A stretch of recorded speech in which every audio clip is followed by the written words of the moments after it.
बिस्मिल्लाहिर्रहमानिर्रहीम। अस्सलामुअलैकुम नाज़रीन। नाज़रीन, मैं हूं अजमल मलिक और आप देख रहे हैं मेरा यूट्यूब चैनल। तो नाज़रीन, आज की मेरी इस वीडियो का मौजू मुआशियात के ऊपर है, इकनॉमिक्स के ऊपर, और ख़ास तौर पे ये मौजूदा हुकूमत की जो मुआशी पॉलिसीज़ हैं और ये जो साबका हुकूमतें गुज़री हैं उनकी मुआशी पॉलिसीज़ का मैं आपको कंपैरिज़न दूंगा, क्योंकि मैं देख रहा था सोशल मीडिया के ऊपर हर आदमी, और ख़ास तौर पे वो जो बायस्ड किस्म के सहाफ़ी हैं और जिनको मैं समझता हूँ कि मुआशियात का अलिफ बे का भी पता नहीं है, चंद चीज़ें पकड़ के और ऐसे रोना धोना शुरू किया होता है और आवाम को गुमराह करने की कोशिश कर रहे होते हैं। तो मैंने सोचा है कि इंशाअल्लाह मैं आइंदा वक्फे से अपनी इस प्रोग्राम के अंदर कुछ वीडियोस मुआशियात के ऊपर भी बनाऊंगा, ताकि हमारी आवाम और लोगों को इमरान खान की और मौजूदा इस हुकूमत की जो सही पॉलिसीज़ हैं उन तक पहुँचती रहें। तो दोस्तों, जिन दोस्तों ने अभी तक ये मेरा चैनल सब्सक्राइब नहीं किया, सबसे पहले गुजारिश है कि इसको सब्सक्राइब कर लें, और उसके बाद अगर वीडियो पसंद आए इसको शेयर भी किया करें, क्योंकि ये जो मेरे प्रोग्रामात होते हैं ये आवाम की आगाही के लिए होते हैं और मौजूदा इस रिजीम को और तब्दीली के इस रिजीम को हमने हर लिहाज से सपोर्ट करना है, क्योंकि बहुत सारे लोग ऐसे यहाँ पे मीडिया के ऊपर और सोशल मीडिया के ऊपर वो आके ऐसी बातें मन घड़त और जो बेसलेस, बेबुनियाद मुआशियात के हवाले से, इकनॉमिक्स पॉलिसीज़ के हवाले से लोगों को बताते हैं और लोगों को गुमराह करते रहते हैं। तो दोस्तों, आज की जो मेरी इस वीडियो में ख़ास तौर पे मैं मुआशियात, क्योंकि एक बहुत बड़ा सब्जेक्ट है और इसके कई एस्पेक्ट हैं और कई इसमें मौज़ूआत हो सकते हैं, तो आज मैं आपको ये जो साबका हुकूमतें सब्सिडी के नाम पे या इमदादी कीमतों के नाम पे हुकूमती ख़जाने से बहुत बड़ा एक मार्जन और लूट मार करके अवाम के नाम पे ये अपनी जेबों में डाल लिया करते थे। तो आज आपको मैं इसके बारे में बताऊंगा कि ये मौजूदा हुकूमत, ये इमरान खान की ये जो मुआशी टीम है, इनकी पॉलिसीज़ ख़ास तौर पे सब्सिडीज़ के हवाले से और मुआशियात के हवाले से कैसी है और साबका हुकूमतों के अंदर क्या ख़राबियाँ थी, आपको ये एक वाज़ेह फ़र्क नज़र आएगा। तो मैं इसको आपको थोड़ा सा समझाने की गर्ज से मैं आपको एक आम आदमी का बजट या वो चीज़ें जो वो बाज़ार से ख़रीदता है और उस पे हुकूमत या साबका हुकूमतें या मौजूदा हुकूमत भी सब्सिडी दिया करती थी, या इमदादी कीमत में थोड़ी सी उनको रियायती कीमतें मिल जाती थी या कीमत कम कर दी जाती थी। तो सबसे पहले मैं आपको बताता हूँ कि आटा बुनियादी चीज़ है, और एक दरमियाने दर्जे का या जिसको हम कहते हैं मुतवस्सित आदमी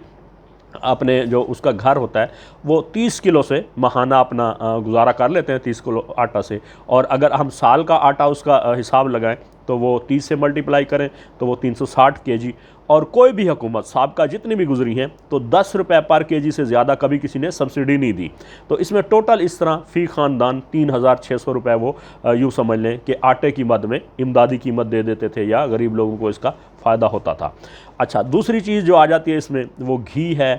या कुकिंग ऑयल। आम तौर पर गरीब आदमी घी इस्तेमाल करता है सस्ता, और ये 5 लीटर या 5 केजी हो तो बड़ा ठीक ठाक गुजारा हो जाता है। जिस घर के अंदर 5, 7, 10 अफराद भी हों, तो अगर इसको हम मल्टीप्लाई करें 12 से तो ये सालाना 60 केजी बन जाता है। और इसमें घी के ऊपर भी कभी गवर्नमेंट ने 30 रुपये से ऊपर सब्सिडी नहीं दी, तो इस तरह ये 1800 रुपये घी के ऊपर दे दिए जाते थे सालाना। फिर अगर दालें हम हिसाब लगाएं तो दालें 3 केजी से ज़्यादा इस्तेमाल नहीं होती फ़ी घर, और ये सालाना 36 केजी बन जाती हैं। और इसकी अगर हम सब्सिडी लगाएं जो हुकूमत दिया करती थी तो आम तौर पे 25-30 रुपये से फ़ी केजी ऊपर सब्सिडी नहीं होती थी। तो इसमें अगर हम 30 रुपये भी लगाएं तो ये 1080 रुपये ये सालाना दालों के ऊपर ये बड़ा तीर मार के जो लोगों को दे देते थे, और अरबों रुपए सब्सिडी के नाम के ऊपर खा जाते थे। और आखिरी एक आइटम एसेंशियल, जिसको चीनी, जिसका हर वक्त शोर शराबा भी रहता है, वो ख़ास तौर पर रमज़ान में ज़्यादा उसकी ज़रूरत बढ़ती है, लेकिन बहरहाल 2 किलो से एक ख़ानदान का गुजारा महाना हो जाता है, और अगर 12 से मल्टीप्लाई करें इसको तो 24 केजी बन जाती है। और इस तरह अगर चीनी में भी कभी 10 रुपये से ऊपर सब्सिडी हुकूमत ने नहीं दी, तो इस तरह 10 रुपये से मल्टीप्लाई करें तो 240 रुपये ये सालाना एक ख़ानदान को चीनी के मद में। और टोटल हम सालाना सब्सिडी एक ख़ानदान की कैलकुलेट करते हैं तो ये 6720 रुपये बनती है, 6720 रुपये। अगर हम बहुत बड़ा इसको बढ़ा भी लें तो ये 7000 बन जाएगी। तो कहने का मतलब ये है कि 7000 रुपये ये जो साबका हुकूमत है वो फ़ी ख़ानदान के हिसाब से वो सब्सिडी दिया करती थी। अच्छा, और उस सब्सिडी में होता क्या था कि सरकारी ख़जाने से जो गरीब आवाम के पैसे थे या टैक्स की जो अमाउंट होती थी उसमें बिलियंस ऑफ रुपीस, मतलब वो ये बड़े बड़े मिल मालकान की जेबों में चले जाते थे और आवाम को उसका थोड़ा सा पोर्शन। मैं आपको बताऊं कि इस तरह की सब्सिडी के नुकसानात कैसे हैं कि गरीब आदमी को डायरेक्ट इसका फ़ायदा नहीं मिलता। अब मैं आपको बताऊं कि ये जो चीज़ें मैंने बताई हैं, बुनियादी तौर पे 4 आइटम्स गिनवाई हैं, ये हर आदमी हमारे मुल्क में ख़रीदता है, मतलब अमीर हो या गरीब। इसमें नुकसान ये है कि अमीर आदमी ज़्यादा ख़रीदता है, उसकी परचेजिंग पावर ज़्यादा होती है, उसके पास पैसे ज़्यादा होते हैं,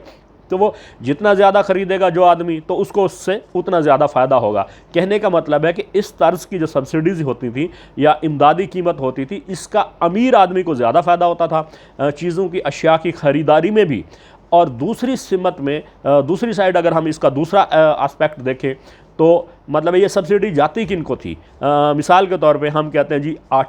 आटे की सब्सिडी ये मिल मालिकान को जाती थी डायरेक्ट, ना तो किसानों को दी जाती थी सब्सिडी कि वो गंदम सस्ती बेचे, और ना वो बराह रास्त ये जो अवाम है या जिसको कंज्यूमर हम कहते हैं उसको दी जाती थी। ये मिल मालिकान की जेब के अंदर पैसा डाल दिया जाता था और अवाम में, अब वही मिल मालिकान जो एक तरफ सब्सिडी वसूल करते थे और वही चीनी, आटा और जिस चीज़ें खरीदते थे, तो उस तरफ वो दोहरा फ़ायदा उनको मिल रहा होता था। कहने का मतलब है वो मेरा ताल्लुक़ चूँकि एक सराइकी बेल्ट से है, तो वो सराइकी में एक मिसाल है जिन लोगों को समझ आ जाए, वो कहते हैं कि अंधा वंडे रेवड़ियाँ तो वल वल देवे अपने को, कि मतलब है वो जो अंधा है वो खैरात करे और बार बार अपनों में बांटे। तो ये इनका साहब का जो रिजीम था, और जो पीछे जितनी भी ये 30 साल में गुज़रे हैं ये हमारे मुल्क के ऊपर, इन्होंने हर लिहाज से मुआशी तौर पे भी दहशत गर्दी किया और कौम को तो इन्होंने बिल्कुल हर लिहाज से निचोड़ा है। अब देखें, अगर आप दूसरी घी की सब्सिडी पे आ जाएं कि इसका फ़ायदा किसको होता था। अब घी, चूँकि ज़्यादातर घी के या ऑयल की जो यहाँ पे रॉ मटेरियल है वो इंपोर्ट होता है, और इंपोर्टर्स बड़े बड़े इंडस्ट्रियलिस्ट होते हैं, मिल मालकान होते हैं, या घी बनता है यहाँ लोकली भी बनता है, तो वो सब्सिडी मिल मालकान को जानती थी। और मिलें और ये सारे सेटअप और इंडस्ट्री, ये सारा चीज़ ये इन्हीं बड़े बड़े लोगों की, ये जिन्होंने 30 साल पहले ये इसके ऊपर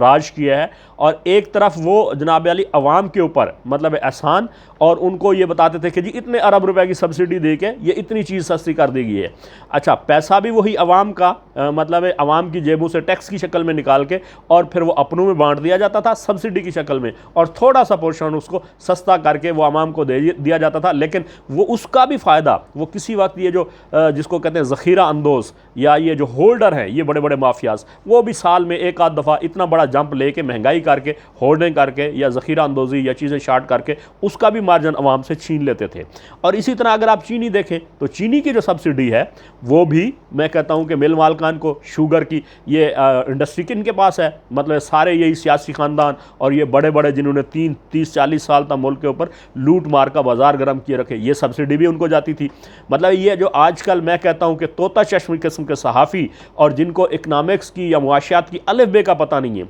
वो यहाँ आके टीवी के ऊपर भाषण देते हैं और आवाम को गुमराह करने की कोशिश करते हैं कि जी साहब हुकूमतें इतनी बड़ी सब्सिडीज़ देती थी और चीज़ें सस्ती करती थी और इमरान खान ने बड़ा जनाब अली गलत काम कर दिया है। तो मैं आपको हकीकत बता रहा हूँ, ये साहब हुकूमतों की जो पॉलिसीज़ थी कि ये पैसा डायरेक्ट ये अवाम को नहीं देते थे, या तो अपने नुमाइंदों को या अपने बड़े बड़े ये जो माफियाज थे उनकी जेब में डाल के थोड़ा सा एक पोर्शन अवाम को दे दिया जाता था,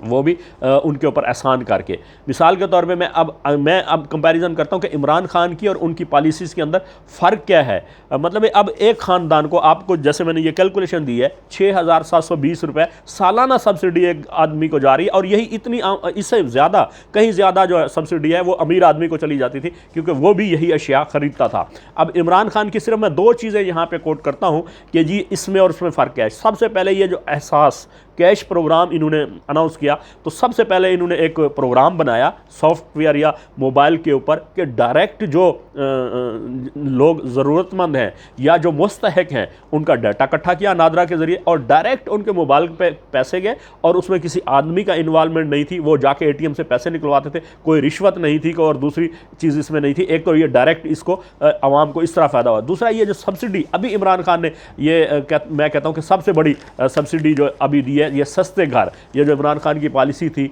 कि ये हम घर बना के देंगे आवाम को। और इन्होंने अभी ज़बरदस्त एक पॉलिसी अनाउंस की है, इसके ऊपर भी मैंने वीडियो की थी, आप उसको अगर देखें तो समझ आएगी। लेकिन इस वक्त मैं सब्सिडी की बात करता हूँ कि 30 अरब रुपए मुख्तस किए हैं, और वो 30 अरब उन्होंने किसी बड़े बिल्डर को नहीं देने और किसी बड़े माफिया के किसी ग्रुप या एजेंट को नहीं देने। उन्होंने ये पॉलिसी बनाई है कि जो आदमी जाएगा अपना वो केस लेके, या जिसने घर बनाना है अपने कागज़ लेके वो बैंक के पास जाएगा, बैंक से वो अपना केस अप्रूव कराएगा, और उसमें 3 लाख रुपए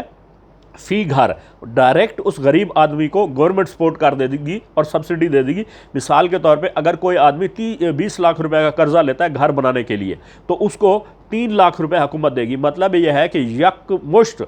उस गरीब आदमी की जेब में 3 लाख रुपए डायरेक्ट उसको चले जाएंगे, जिसमें कोई एजेंट इन्वॉल्व नहीं है, कोई बड़ा माफिया इन्वॉल्व नहीं है, कोई सियासी आदमी नहीं इन्वॉल्व नहीं है, जैसा कि साबका हुकूमतों में होते थे। तो दोस्तों, ये सिर्फ मैं आज आपको ये इमरान खान की पॉलिसीज़ और साबका हुकूमतों की पॉलिसीज़ और सब्सिडीज़ की बात करता हूँ। सिर्फ चीनी के ऊपर, ये पिछले दौर की बात है, ये जो अभी इमरान खान साहब की हुकूमत से पहली हुकूमत गुजरी है, आखिरी दिनों में ये खाकान अब्बासी के दौर में 30 अरब रुपए सिर्फ शुगर पे दे दिए गए, और दिए कि इनको शुगर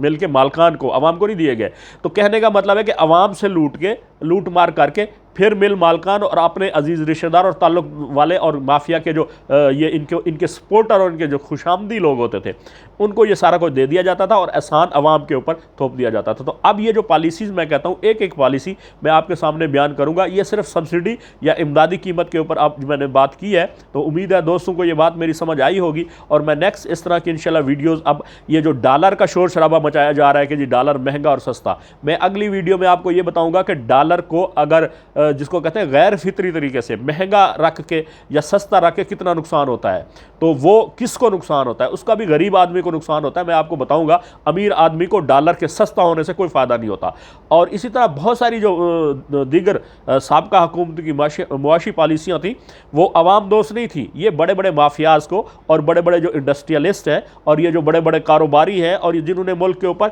ये कब्ज़ा किया हुआ था, मुल्क की मुआशियात के ऊपर और तमाम तर चीज़ों के ऊपर, तो ये उनको फ़ायदे दिए जाते थे। मैं कहता हूं कि यकीन रखें, ये अभी तो 2 साल गुजरे और 2 साल में कोई इतनी बड़ी बहुत फौरी तौर पे